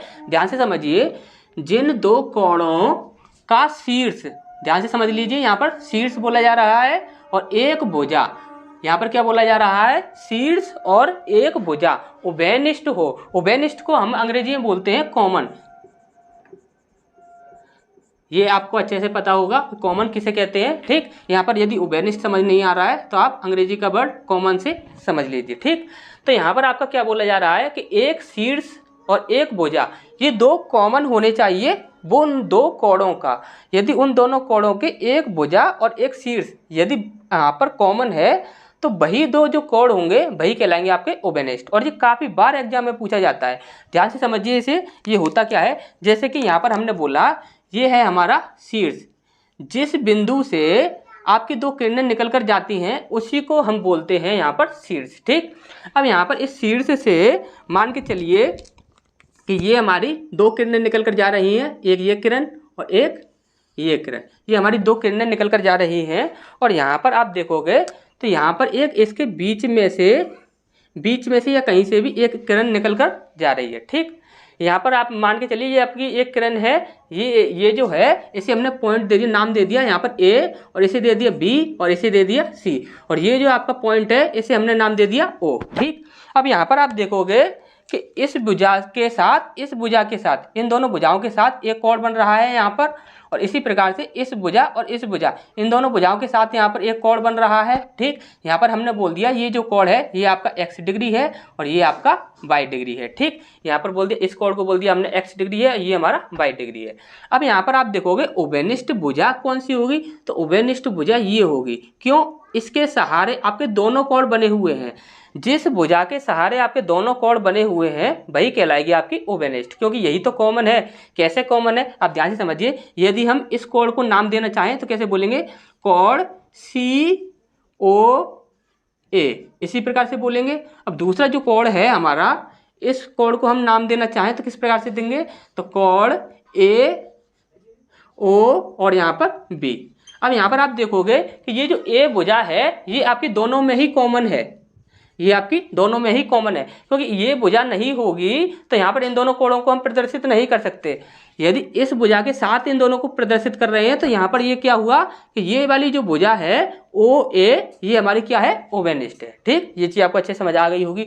अब यहाँ पर ओबेनिस्ट क्या है आपका, एक शीर्ष जो होगा वो भी आपका ओबेनिस्ट होना चाहिए। जैसे कि यहाँ पर ये जो हमारा शीर्ष बना हुआ है ये हमारा ओबेनिस्ट है। कैसे ओबेनिस्ट है, यहाँ पर ये क्या है, O पॉइंट है, तो O पॉइंट जो है ये हमारा दोनों में ही कॉमन है। यदि पहले वाले कोण को यदि हम प्रदर्शित कर रहे हैं तो क्या हम क्या बोल रहे हैं, COA, यानी कि O आ रहा है वहाँ पर, इसी प्रकार से AOB, तो यहाँ पर भी आपका O आ रहा है। तो यानी कि यहाँ पर हमारा शीर्ष भी यहाँ पर कॉमन है और यहाँ पर एक भुजा भी कॉमन है। तो ये दोनों जो कोण होंगे, कोण x डिग्री और कोण y डिग्री, ये दोनों हमारे क्या होंगे। अब इसी प्रकार से आपका जैसे कि नेक्स्ट क्वेश्चन देखा जाए इसी प्रकार से, तो वो आपके निष्ठ नहीं होते हैं। जैसे कि यहाँ पर बोल दिया जाए कि एक भुजा यहाँ पर कॉमन हो, अधिकतर आपको बताया जाता है कि एक भुजा वहाँ पर क्या होता है कि कॉमन होती है। सिर्फ और सिर्फ एक भुजा कॉमन होने से आपका वे दोनों कोण जो होंगे नहीं होंगे, वहाँ पर आपका एक शीर्ष भी आपका ओबेनिस्ट होना चाहिए। जैसे कि यहाँ पर यदि आपका क्वेश्चन बन जाए, जैसे कि यहाँ पर ये हमारा O पॉइंट है और इससे यहाँ पर एक लाइन इस प्रकार से जाती है और एक लाइन इस प्रकार से जाती है। ठीक, अब इसी प्रकार से यहाँ पर इस प्रकार से एक लाइन और चली जाती है, तो यहाँ पर भी एक पॉइंट बन रहा है। तो यहाँ पर हम बोलते हैं कि ये हमारा O पॉइंट है और ये हमारा P पॉइंट है। ठीक, अब ये हमारे जो A पॉइंट है और P पॉइंट है, इनसे जो हमारे कोण बन रहे हैं यहाँ पर हम बोल देते हैं ये हमारा X कोण है और ये हमारा Y कोण है। ठीक, ये हमारा X डिग्री कोण है और ये हमारा Y डिग्री कोण है। इन्हें हम नाम देते हैं जैसे कि A, B और C। ठीक, अब यहाँ पर आप देखोगे तो यहाँ पर क्या इस वाले कोण को देखोगे तो यहाँ पर कोण क्या है, देखिए ये जो लाइन है ये तो आपकी ओबेनिस्ट है। क्यों, क्योंकि यहाँ पर बोलोगे APB, कोण कौन सा बन जाएगा, AP और B। ये यहाँ पर क्या हो गया APB, और दूसरा कोण हम देखेंगे तो क्या बोलेंगे BO और C। लेकिन यहाँ पर ये दोनों जो कोण होंगे ये आपके कहलाएंगे, क्यों नहीं कहलाएंगे, क्योंकि यहाँ पर आप देख रहे हो कि ये जो भुजा है OB, यानी कि B भुजा जो है वो तो आपकी कॉमन है, लेकिन यहाँ पर शीर्ष कॉमन नहीं है। इसका शीर्ष जो है ये इसका शीर्ष और ये इसका शीर्ष अलग है। यहाँ पर इस वाले कोण का शीर्ष क्या है P और इस वाले कोण का शीर्ष क्या है O। तो यहाँ पर ये दोनों जो कोण होंगे ये आपके नहीं कहलाएंगे। ठीक, ये कोण आप कहलाएंगे लेकिन ये कोण नहीं कहलाएंगे। ये चीज़ आपको अच्छे से समझ आ गई होगी। अब इसके बाद नेक्स्ट की ओर बढ़ते हैं। यहाँ पर है हमारा 13वां, इसको समझते हैं। 13वां है आपका रैखिक कोण, रैखिक कोण युग्म, रैखिक कोण युग्म। अब रैखिक कोण युग्म क्या होता है, यहाँ पर आप ध्यान से समझिए। एक सरल रेखा पर बने सभी आसन्न कोण, एक सरल रेखा पर जितने भी आपके आसन्न कोण बनते हैं वो सभी क्या कहलाते हैं, आपके रैखिक कोण युग्म। जैसे कि इसे ध्यान से समझिए, जैसे कि यहाँ पर ये एक सरल रेखा है, ठीक, और यहाँ पर ये एक मिडिल पॉइंट है, ठीक। अब इस मिडिल को पॉइंट से यहाँ पर आप देखोगे कि एक लाइन ये आती है और एक लाइन ये आती है, एक लाइन ये आती है, एक लाइन ये आती है। इस प्रकार से काफ़ी सारे कोण बन सकते हैं। यहाँ पर ध्यान से समझ लीजिए बस, ये जो आपका एक लाइन है, ठीक। अब यहाँ पर देखोगे आप, तो यहाँ पर देखिए जैसे कि हमने इस कोण को नाम दे दिया 1, इस कोण को दे दिया 2, इसको दे दिया हमने 3, इसको दे दिया हमने 4 और इसको दे दिया हमने 5, ठीक। अब यहाँ पर आप ध्यान से समझिए, ये जो है एक सरल रेखा है और इनका जो मध्य बिंदु है यानी कि शीर्ष बिंदु जो है वो भी सबका सेम ही है। अब यहाँ पर आप देखोगे तो सभी रेखाएं इसमें क्या होंगी, उभयनिष्ठ होंगी। कैसे होंगी, देखिए ध्यान से समझिए। यदि हम यहाँ पर इसे नाम दे देते हैं जैसे कि ए, बी, सी, डी, ई और एफ, ठीक, इस प्रकार से हमने नाम ले दिया।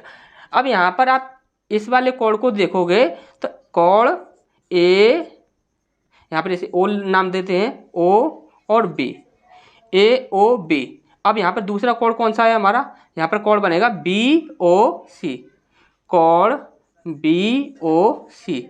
इसके बाद हमारा कोण क्या बना, यहाँ पर बना कोण सी ओ डी, ठीक। इसके बाद हमारा नया कोण क्या बना, इसके बाद नया कोण बना डी ओ ई। इसके बाद हमारा नया कोण क्या बना, कोण ई ओ एफ। इस प्रकार से हमारे कोण बन रहे हैं। अब ये आप ध्यान से समझिए, यहाँ पर ओ जो है, जो आपका शीर्ष बिंदु है वो सब में ही कॉमन है, सब में ही कॉमन है, ठीक। अब यहाँ पर आप देखोगे, हमने बोला था कि देखिए आसन्न कोण क्या होते हैं, जब दो कोणों को एक उभयनिष्ठ रेखा मिलती है, यानी कि दो जो कोण होंगे उनकी एक उभयनिष्ठ रेखा होनी चाहिए, ठीक। अब यहाँ पर आप देखिए, यहाँ पर है कोण ए ओ बी, ए ओ बी, और यहाँ पर दूसरा कोण है कोण बी ओ सी, कोण बी ओ सी। अब यहाँ पर ये दोनों जो कोण है, एक ये वाला कोण जो है और एक ये वाला कोण जो है, बी ओ सी और ए ओ बी, ये दोनों जो कोण है इसमें क्या है, बी रेखा जो है वो आपकी उभयनिष्ठ है कह सकते हैं हम। अब यहाँ पर इसी प्रकार से इस दोनों कोणों को छोड़ दिया जाए, इन दोनों कोण को लिया जाए, तो यहाँ पर देखोगे आप तो सी भुजा जो है वो आपकी कॉमन है। इसी प्रकार से आगे वालों को देखोगे तो यहाँ पर डी भुजा जो है वो आपकी कॉमन है। इसी प्रकार से आगे वाले जो दो कोण देखोगे तो ई भुजा जो है वो आपकी कॉमन है। तो यहाँ पर आपको अच्छे से ये चीज़ें आपको समझ आई होंगी। नेक्स्ट देखते हैं जिनमें हमें जो आपके प्रीवियस ईयर के एग्जाम पेपरों में जो आपके क्वेश्चंस पूछे गए हैं वो किस प्रकार से पूछे गए हैं उनको देखते हैं। तब तक आप इसका स्क्रीनशॉट ले लीजिए।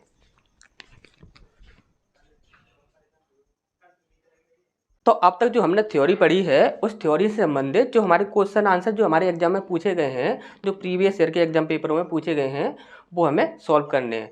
और जो थ्योरी जो है हमारा वो अभी हमारी कंप्लीट नहीं हुई है, तो जो थ्योरी आपकी बची हुई है वो हम नेक्स्ट क्लास में कवर करेंगे। इससे पहले हम उससे रिलेटेड जो हमारे क्वेश्चन आंसर जो हमारे एग्जाम में पूछे गए हैं उन्हें देख लेते हैं। जैसे कि यहाँ पर सबसे पहला प्रश्न है, दो संपूरक कोणों का अनुपात 3:2 है, तब बड़ा कोण क्या होगा। आपसे यहाँ पर बड़ा कोण पूछा गया है। तब यहाँ पर आपको क्या करना है, जैसे कि आपको पता है कि संपूरक कोण क्या होते हैं, तो संपूरक कोण वो होते हैं जैसे कि एक कोण है आपका x और एक कोण है आपका y। यदि ये दोनों संपूरक कोण है तो इन दोनों का योग क्या होगा, आपका 180 डिग्री होगा, ठीक। यही होते हैं हमारे संपूरक कोण। संपूरक कोण जो हमने आपको अभी बताया था वो क्या बताया था कि जो दो कोण जो होंगे हमारे उनका योग यदि 180 डिग्री है तो वो एक दूसरे के संपूरक कोण होते हैं। तो यहाँ पर क्या है, यदि यहाँ पर देखिए 3 और 2 ये हमारा इन दोनों का रेशियो दिया हुआ है, तो हम मान लेते हैं ये क्या है आपका 3x + 2x = 180 डिग्री हो जाएगा, ठीक। अब यहाँ पर 3x और 2x कितना हो जाएगा आपका 5x = कितना हो जाएगा 180 डिग्री, ठीक।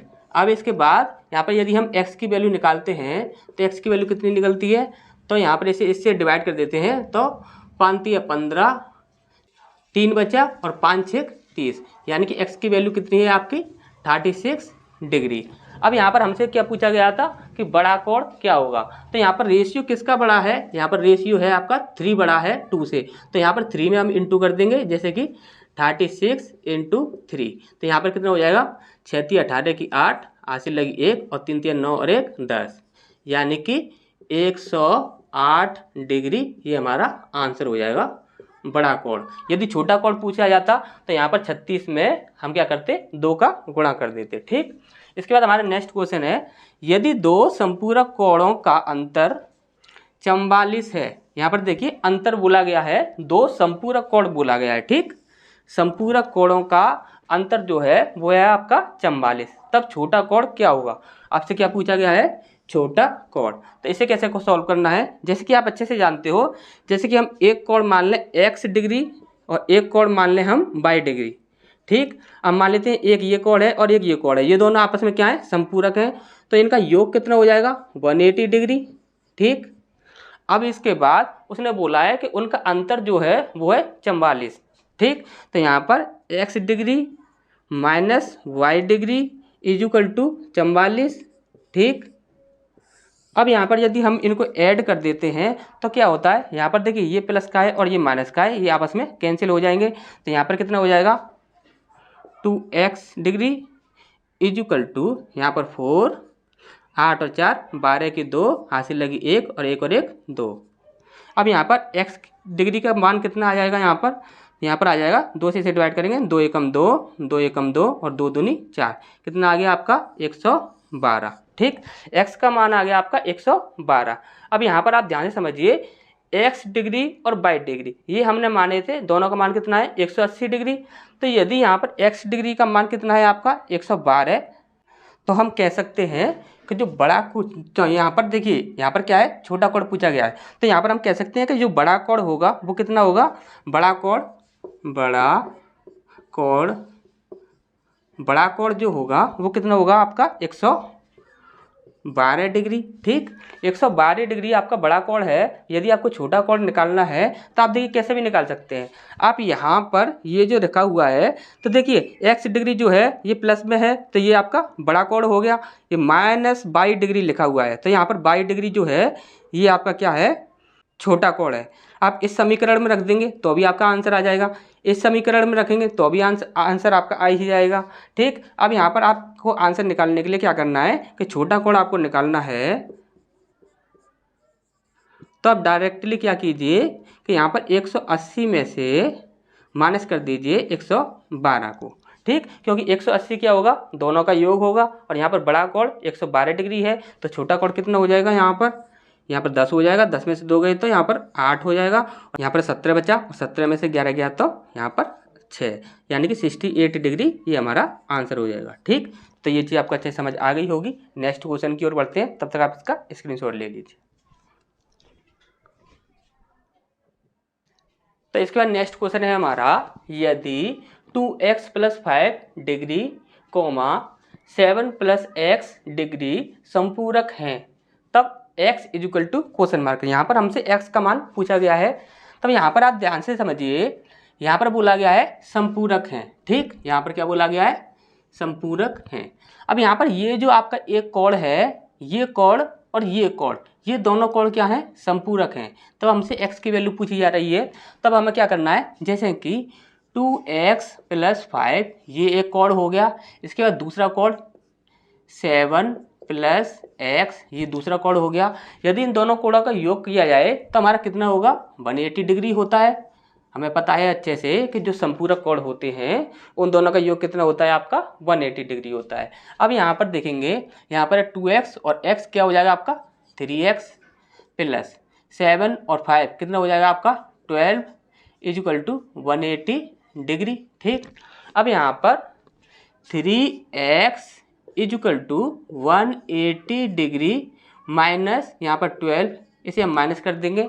अब यहाँ पर होगा क्या, यहाँ पर हमारा 3x इज इक्वल टू, यहाँ पर हम इससे माइनस करते हैं, यहाँ पर 10 हुआ, 10 में से 2 गए तो 8, और यहाँ पर 7 में से 1 गया तो 6, और यहाँ पर 168 आया 3x की वैल्यू। अब यहाँ पर x की वैल्यू कितनी होगी, तो x इज इक्वल टू 3 पंजे 15, 3 छेक 18, तो ये x की वैल्यू कितनी आ गई आपकी 56। अब यहाँ पर x की वैल्यू 56 है और हमसे x की वैल्यू ही पूछी गई थी, तो यही हमारा आंसर हो जाएगा। ठीक, ये चीज़ आपको अच्छे समझ आ गई होगी। नेक्स्ट क्वेश्चन की ओर बढ़ते हैं, यदि दो पूरक कोणों का अंतर, देखिए यहाँ पर पूरक कोण बोला गया है। ठीक, यदि दो पूरक कोणों का अंतर 22 है तब छोटा कोण क्या होगा। अब ध्यान से समझिए, यदि हमने एक कोण माना x डिग्री और एक कोण माना हमने y डिग्री, और यदि दोनों का योग किया जाए तो आपको पता है कि पूरक कोण जो होते हैं उन दोनों का योग कितना होता है आपका 90 डिग्री। ठीक, अब इसके बाद उसने बोला है उसका अंतर 22 है, जैसे कि हम बोले x degree minus y degree equal to 22।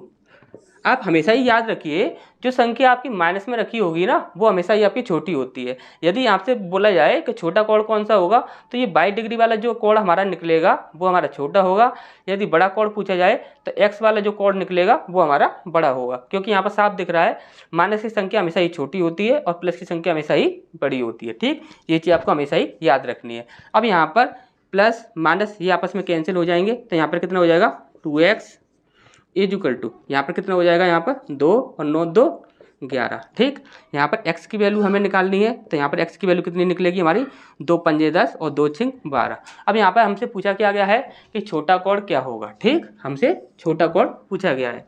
अब यहाँ पर आपको अच्छे से पता है कि ये जो आपका x की वैल्यू निकली है ये किसकी निकली है, आपकी बड़े कोण की, तो ये हमारा बड़ा कोण हो जाएगा। क्या हो जाएगा, ये आपका बड़ा कोण। ठीक, यहाँ पे ये बड़ा कोण हो जाएगा। ठीक, अब हमें छोटा कोण निकालना है तो हमें क्या करना होगा, छोटा कोण, यदि हमें छोटा कोण निकालना है तो हमें क्या करना होगा 90 में से ये आपका 56 माइनस करना होगा 56। ठीक, क्योंकि 90 से माइनस क्यों करेंगे, क्योंकि हमें पता है कि पूरक कोण जो होते हैं उन दोनों पूरक कोणों का जो योग होता है वो आपका 90 डिग्री होता है। ठीक, तो यहाँ पर बड़े कोण को हम माइनस कर देंगे तो हमारा छोटा कोण अपने आप ही निकल कर आ जाएगा। ठीक, तो यहाँ पर हो जाएगा आपका 10, 10 में से 6 गए तो यहाँ पर बचा 4 और यहाँ पर बचा 8, 8 में से 5 गए तो 3। ठीक, तो यहाँ पर कितना आ जाएगा 34 डिग्री, ये हमारा छोटा कोण हो जाएगा। ठीक, तो ये चीज़ आपको अच्छे से समझ आ गई होगी। नेक्स्ट की ओर बढ़ते हैं, तब तक आप इसका स्क्रीनशॉट ले लीजिए।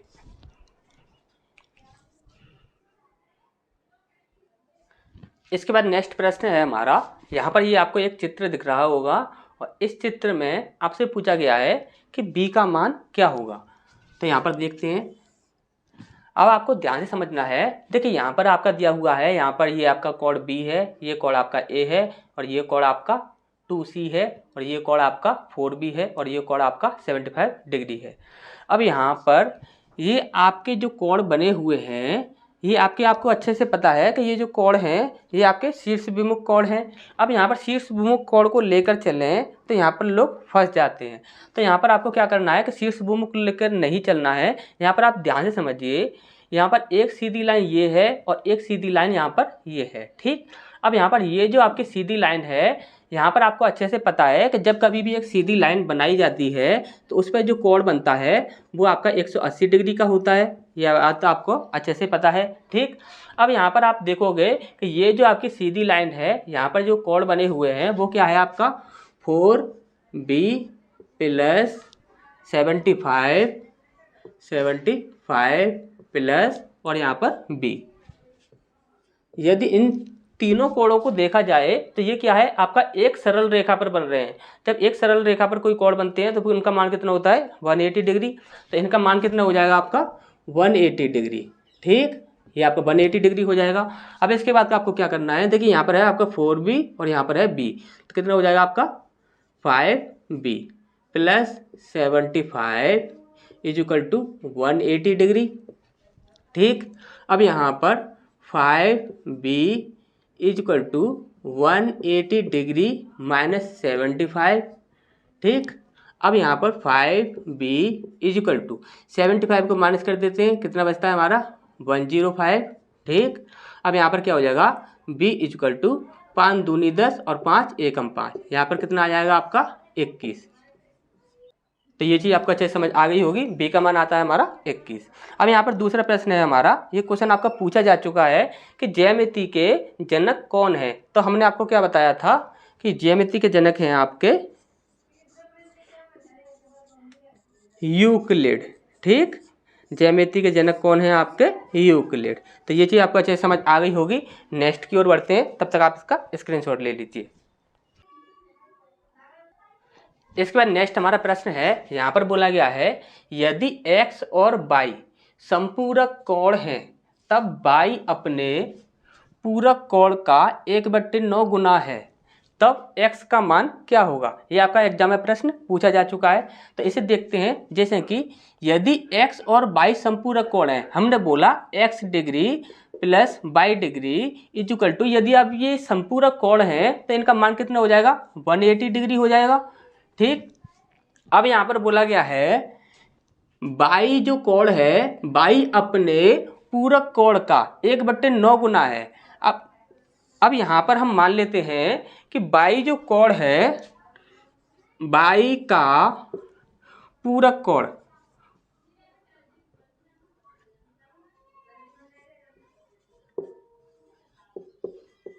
y का पूरक कोण माना क्या है, C है। ठीक, हमने ये माना कि y का जो पूरक कोण है वो C है। तो उसने क्या बोला है कि y बराबर हो जाएगा किसके, C इंटू 1/9।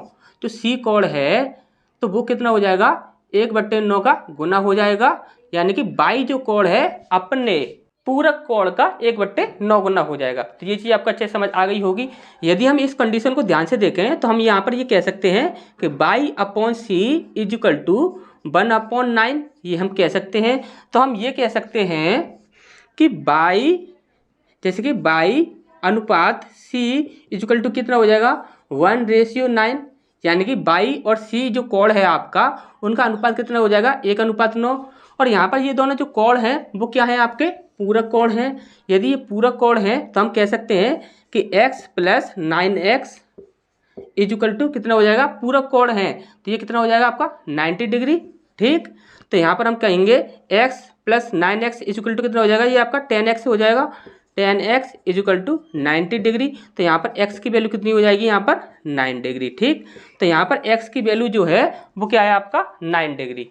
तो यानी कि हम यहाँ पर कह सकते हैं कि यहाँ पर y का मान कितना हो जाएगा, तो यहाँ पर y का मान जो हो जाएगा वो कितना हो जाएगा आपका 9 डिग्री। ठीक, क्योंकि y का रेशियो जो है वो क्या है, 1 है। ठीक, तो ये चीज़ आपको अच्छे से समझ आ गई होगी। अब यहाँ पर आते हैं कि 22 डिग्री जो कोण है उसका मान यदि आपका 9 डिग्री है, तो यहाँ पर हमसे पूछा गया है कि x का मान क्या होगा। यदि हमें x का मान निकालना है तो y का मान यहाँ पर रख देते हैं, कितना है आपका 9 degree is equal to 180 degree.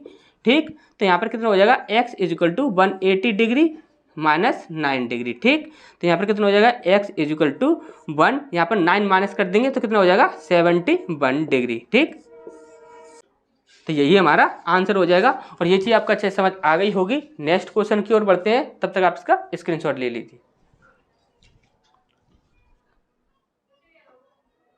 इसके बाद नेक्स्ट प्रश्न है हमारा, यहाँ पर पूछा गया है कि 75 डिग्री का बृहत कोण क्या होगा। तो देखिए, बृहत कोण जब कभी भी आपको निकालना है तो आप हमेशा ही क्या करोगे कि जैसे कि हमने आपको बताया था कि बृहत कोण क्या होता है, कि जैसे कि ये हमारा एक कोण बना हुआ है तो इस कोण का बृहत कोण क्या होगा, तो इस कोण का बृहत कोण ये वाला कोण होगा। और आपको अच्छे से पता है कि यदि ये पूरा एक कोण बना दिया जाए इस प्रकार से, यदि एक ये पूरा कोण बना दिया जाए तो कितने का होगा, ये आपका 360 डिग्री का होगा। तो 360 डिग्री आप इसमें से माइनस कर दीजिए। 360 डिग्री में से 75 डिग्री जो है वो आप माइनस कर दीजिए। तो यहाँ पर आ जाएगा हमारा 285 डिग्री। तो 285 हमारा आंसर हो जाएगा। इसके बाद नेक्स्ट प्रश्न हमारा दिया हुआ है, एक बिंदु के सभी ओर के कोण का योग क्या होगा। तो आप ध्यान से समझिए, यहाँ पर एक बिंदु है और उस बिंदु के सभी ओर, यानी कि सभी ओर का कोण, तो सभी ओर का जो कोण होगा वो क्या होगा आपका 360 डिग्री होगा। जैसे कि यहाँ पर रखा था हमने, तो 360 डिग्री ही होगा, क्योंकि हम यहाँ पर जब पूरा कोण बनाते हैं तो वो क्या बन जाता है आपका पूर्ण कोण बन जाता है। और पूर्ण कोण का मान कितना होता है आपका 360 डिग्री। ठीक, तो ये चीज़ आपको अच्छे से समझ आ गई होगी। इसके बाद नेक्स्ट प्रश्न है हमारा, जब दो रेखाएं एक बिंदु को काटती हैं तो वे कहलाती हैं। आपसे बोला गया है कि जब दो रेखाएं, केवल दो रेखाओं की बात की गई है और एक बिंदु को वो काट रही है। ठीक, तो यहाँ पर क्या है, संगामी, समांतर, प्रतिच्छेदित और नोटा। नोटा का मतलब नन ऑफ दी एबव, इनमें से कोई नहीं। तो यहाँ पर आप ध्यान से समझिए, यहाँ पर आप देखोगे तो नोटा तो यहाँ पर नहीं होगा। ठीक, नोटा को हम पहले ही काट देते हैं। इसके बाद है आपका प्रतिच्छेदित। ठीक। और इसके बाद है आपका समांतर और इसके बाद है आपका संगामी। तो देखिए संगामी क्या होते हैं, संगामी वो होती हैं जब एक बिंदु को दो से अधिक रेखाएं काटती हैं। जैसे कि यहाँ पर ये एक आपका एक बिंदु है और उससे जैसे कि 3 रेखा मान लेते हैं हम, 3 या 4 5 कितनी भी हो सकती हैं। तो ये एक बिंदु को 2 से अधिक रेखाएं काट रहे हैं तो वहाँ पर क्या है, संगामी। अब यहाँ पर क्या है, समांतर। अब समांतर क्या होगा, जब हमने आपको बताया था जब एक रेखा ये है और एक रेखा आपकी ये है। अब इन दोनों रेखाओं की यदि यहाँ पर देखा जाए तो यहाँ पर भी इनकी जो दूरी होगी वो समान होगी और यहाँ पर से देखा जाए तो यहाँ पर भी आपकी दूरी समान होगी और यहाँ से देखा जाए तो यहाँ से भी दूरी समान है। यानी कि हर जगह से दूरी इन दोनों की जो है वो समान है, तब वहाँ पर वो क्या कहलाएंगी, आपकी समांतर कहलाएंगी। अब यहाँ पर प्रतिच्छेदित क्या होती हैं, तो प्रतिच्छेदित होती हैं जब दो रेखाएं एक बिंदु को काटती हैं। जब दो रेखाएं एक बिंदु को काटती हैं तब वो कहलाती हैं आपकी प्रतिच्छेदित, और यही यहाँ पर पूछा गया था। तो यहाँ पर सी हमारा आंसर हो जाएगा। ठीक, तो ये चीज़ आपको अच्छे से समझ आ गई होंगी। नेक्स्ट की ओर बढ़ते हैं, तब तक आप इसका स्क्रीनशॉट ले लीजिए।